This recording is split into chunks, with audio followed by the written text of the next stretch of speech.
Hello everyone, welcome to my YouTube channel. I hope you all are doing well.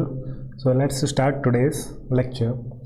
So today we are going to discuss about the second part, means second unit of building drawing using CAD. Okay, हम लोग पहला unit already discuss कर दिए हैं.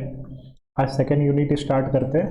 सबसे पहले हम लोग सिलेबस का थोड़ा ओवरव्यू ले लेते हैं. सिलेबस क्या क्या हम लोग को डिस्कस करना है. तो यहाँ भी आपको बिल्डिंग बायलॉज के बारे में डिस्कस करना है कि क्या क्या बिल्डिंग बायलॉज जो है उसको इम्प्लीमेंट करना पड़ेगा हम लोग को during the construction of any building. तो उसमें कुछ कुछ टॉपिक हम लोग डिस्कस करेंगे, जिसमें आगे आपका फेनिस्ट्रेशन, वेंटिलेशन. फेनिस्ट्रेशन क्या होता है कि कितना ओपनिंग्स हम लोग प्रोवाइड कर रहे हैं, ठीक है, according to the floor area. Openings means हम लोग जो विंडो प्रोवाइड करेंगे, ठीक है, विंडो प्रोवाइड करेंगे वो आपका उसका एरिया कितना होना चाहिए according to the room size. Clear है. और ओपनिंग्स वगैरह. फिर वेंटिलेशन के बारे में डिस्कस करेंगे. तो वेंटिलेशन क्या होता है, बेसिकली एयर फ्लो, इनफ्लो भी हो, फिर एग्जॉस्ट भी हो, वो सब के बारे में हम लोग डिस्कस करेंगे. Next, sills of the opening means window या फिर डोर हो गया, ये सब ओपनिंग्स हो गया, तो उसका सील कैसा होना चाहिए, सील क्या होता है, उसके बारे में हम लोग डिस्कस करेंगे. स्टेयर केस हो गया. अब ये डिस्कस करना मतलब इसके बारे में भी हम लोग समझेंगे, और during the construction of these things क्या क्या रूल रेगुलेशंस है अकॉर्डिंग टू बायलॉज, ये भी हम लोग समझते चलेंगे. वैसे ही रैम्स के बारे में डिस्कस करेंगे. रूफ हो गया, पैरापेट वॉल हो गया, टेरेस हो गया, फिर वाटर टैंक का डिज़ाइन कैसे होता है, ये सब के बारे में हम लोग समझेंगे कैसा होना चाहिए, प्लस कहाँ पे इसको प्लेस किया जाए, ये सब के बारे में हम लोग जानेंगे. वैसे ही रिफ्यूज़ एरिया हो गया, जो हम लोग सॉलिड वेस्ट का डिस्पोजल करते हैं, तो इसका प्लेसमेंट कहाँ पे होना चाहिए, इसको डिज़ाइन कैसे किया जाएगा, इसके बारे में हम लोग समझेंगे. ठीक है. रेन वाटर कैसे डिस्चार्ज किया जाएगा, फिर लिटर बॉक्स कहाँ पे प्लेस किया जाएगा, इस सब के बारे में हम लोग डिटेल में डिस्कस करेंगे. Then after we will discuss about the margin and maximum built up area. That means कि जो प्लॉट एरिया हम लोग का, उसमें हम लोग कितना बिल्ड कर सकते हैं उसके बारे में हम लोग समझेंगे. ठीक है. हम लोग को ओपन स्पेस छोड़ना होगा, कितना मार्जिन छोड़ना है, ठीक है. प्लस फ्लोर एरिया रेशियो क्या होता है, कारपेट एरिया, की प्लान्स, ये सब के बारे में हम लोग डिस्कस करेंगे. क्लियर. नेक्स्ट, बिल्डिंग प्लानिंग में हम लोग आ जाएंगे. बिल्डिंग प्लानिंग में क्या क्या फैक्टर्स है जो कि बिल्डिंग प्लानिंग को इन्फ्लुएंस करता है, जैसे शेप हो गया, साइज हो गया, टोपोग्राफी हो गया, साइट का, मतलब किस साइट पे आप वर्क कर रहे हो उसका शेप कैसा है, साइज कैसा है, टोपोग्राफी कैसा है, इसके बारे में हम लोग डिस्कस करेंगे. फर्दर डिस्कस करेंगे कि क्लाइमेटिक कंडीशंस कैसा है उस साइट का, और क्या क्या सेफ्टी प्रिकॉशन हम ले सकते हैं according to the national building code. National building code में जैसा सेफ्टी प्रिकॉशंस दिया गया उसके अनुसार हम लोग को सेफ्टी लेना पड़ेगा. ठीक है. During the construction of a particular building.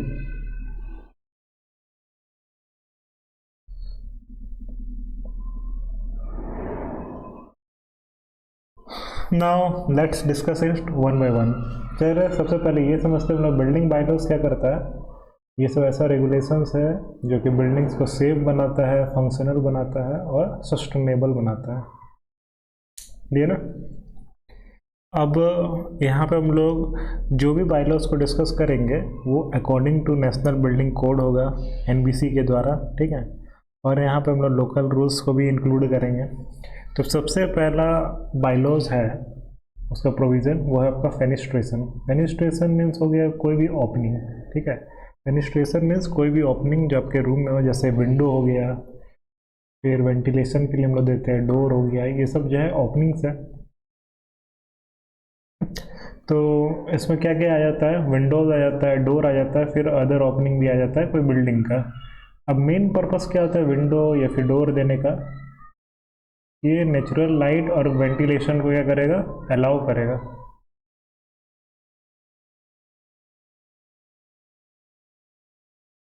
So purpose क्या हो गया, it allow us natural light and ventilation. ठीक है.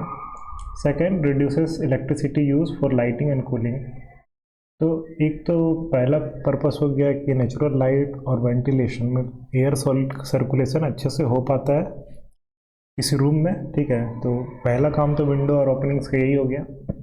दूसरा, चूँकि एयर सर्कुलेशन अच्छा होगा तो हम लोग लाइट और कूलिंग वगैरह के लिए इलेक्ट्रिसिटी यूज़ कम करेंगे, फ़ैन वगैरह कम चलाएंगे, एसी कम चलाएंगे, अगर हम लोग को नेचुरली एयर मिलेगा तो।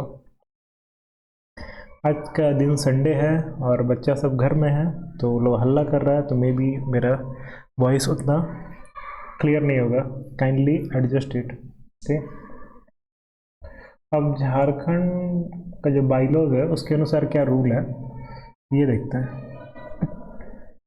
जो विंडो एरिया है वो एटलीस्ट 10% होना चाहिए रूम का फ्लोर एरिया का, ठीक है। रूम का जो फ्लोर एरिया है, मीन्स एक आप रूम ले लीजिए 10x10 यानी 100 स्क्वायर फीट का, ठीक है। तो उसमें विंडो एरिया 10% होना चाहिए, यानी 10 स्क्वायर फीट होना चाहिए, ठीक है। विंडो का एरिया मतलब जो आप विंडो दे रहे हैं वो कितना एरिया का होना चाहिए, 10 स्क्वायर फीट होना चाहिए, ठीक। Proper placement improves comfort and reduces heat. अगर बढ़िया से हम लोग विंडोज़ को प्लेस करेंगे तो क्या करेगा, कंफर्ट भी प्रोवाइड करेगा और हीट को भी रिड्यूस करेगा। नाउ हम लोग वेंटिलेशन के बारे में देखेंगे। सबसे पहले वेंटिलेशन के बारे में हम समझते हैं वेंटिलेशन क्या होता है। Ventilation is a process of supplying fresh air to a building and removing stale air, okay. तो वेंटिलेशन क्या हो गया, एक प्रोसेस हो गया जिसके थ्रू फ्रेश एयर का सप्लाई किया जाता है बिल्डिंग में, ठीक है। और स्टेल एयर जो हो गया, स्टेल एयर मतलब कि जो आपका बहुत टाइम का एयर है, मतलब कि वो एयर गुड क्वालिटी का नहीं है, तो उसको रिमूव करना होता है, ठीक है। तो वेंटिलेशन क्या हो गया, एक प्रोसेस हो गया जिसके थ्रू वो फ्रेश एयर को इन करते हैं और स्टेल एयर को आउट करते हैं। And it is essential for maintaining good indoor air quality. तो इससे क्या होता है, जो इनसाइड का air quality, indoor air quality, वो इम्प्रूव होता है, ठीक है। मेन पर्पस क्या हो गया वेंटिलेशन का, तो पहला हो गया it provides oxygen for breathing. Fresh air अगर हम लोग के रूम में आएगा तो हम लोग को एनफ अमाउंट ऑफ ऑक्सीजन मिलेगा फॉर ब्रीदिंग। सेकंड क्या, it dilute indoor pollutants and odours. तो इंडोर अगर कुछ पोल्यूटेंट है या फिर कुछ महक वगैरह है, ऑर्डर वगैरह है, ODOUR होगा, यहाँ पे थोड़ा सा स्पेलिंग मिस्टेक हो गया।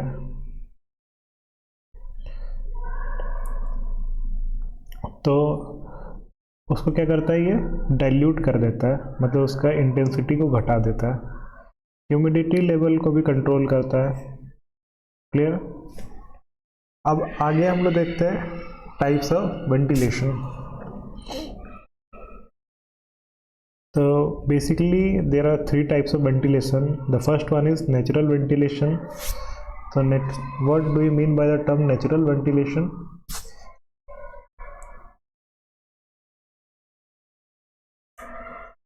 So the first one is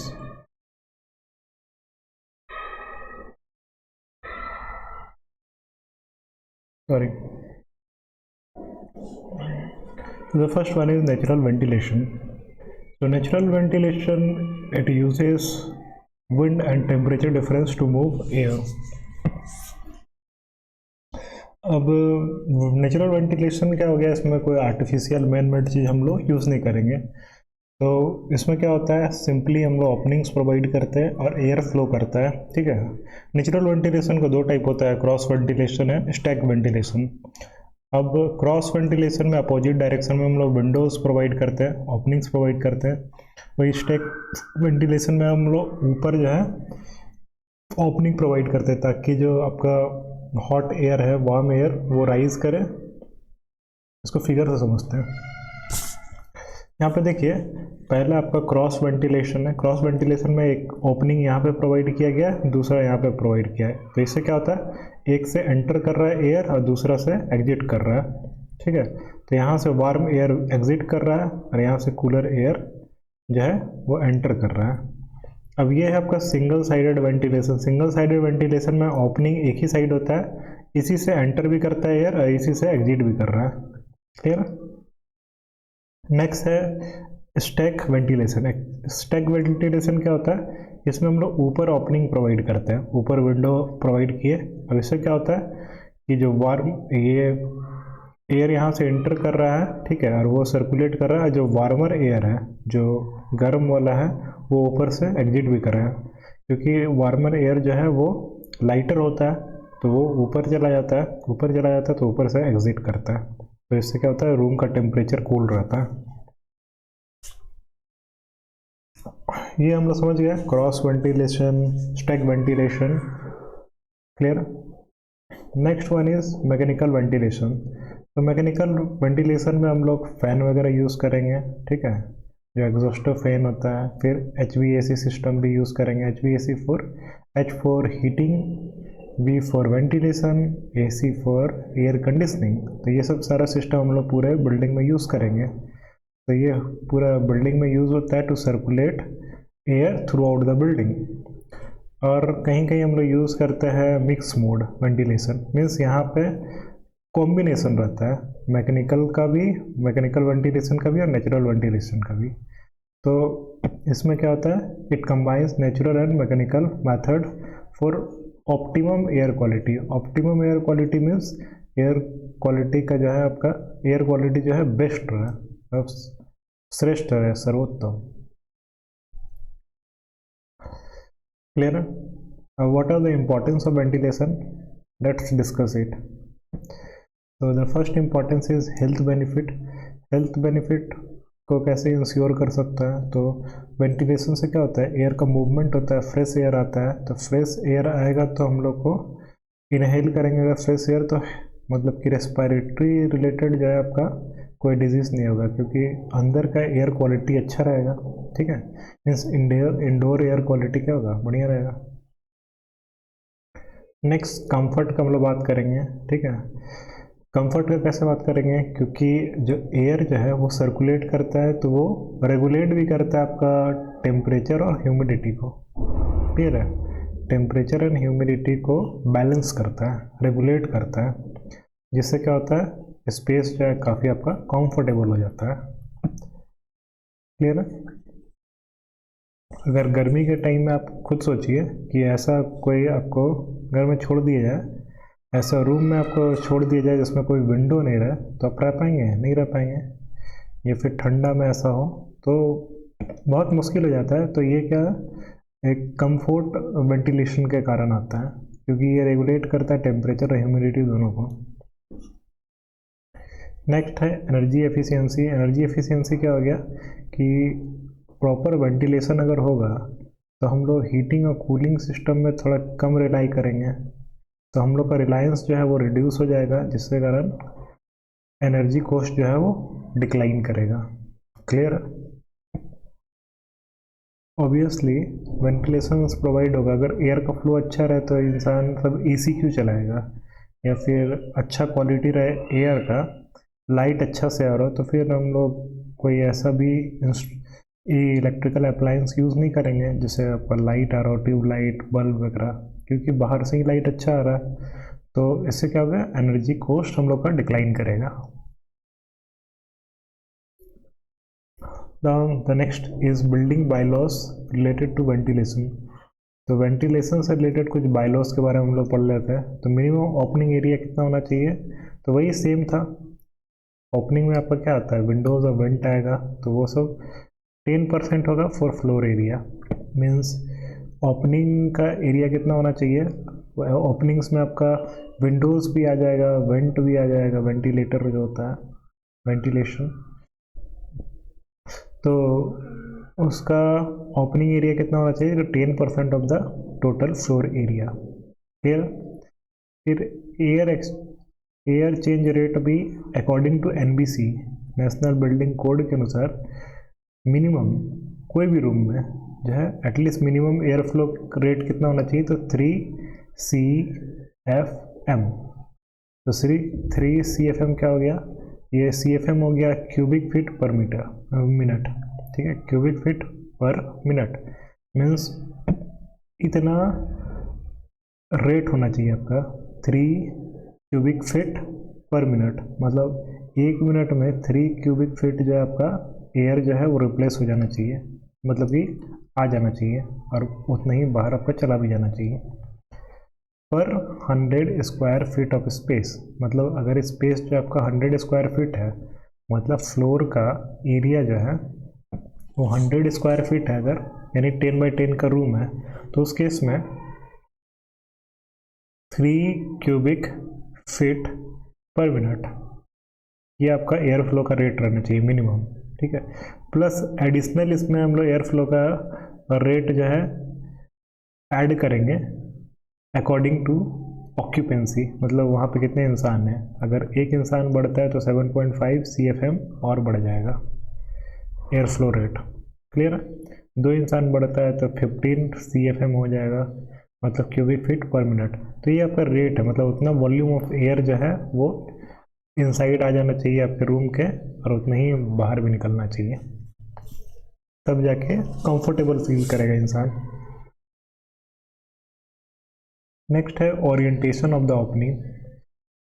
तो ओपनिंग का ओरिएंटेशन कैसा होना चाहिए, मतलब किस जगह पे हम लोग विंडोज़ वगैरह प्रोवाइड करेंगे, तो वैसे जगह पे प्रोवाइड करेंगे जहाँ पे मैक्सिमाइज हम लोग कर पाए एयर फ्लो को, मतलब जहाँ से हवा मैक्सिमम आए, ठीक है।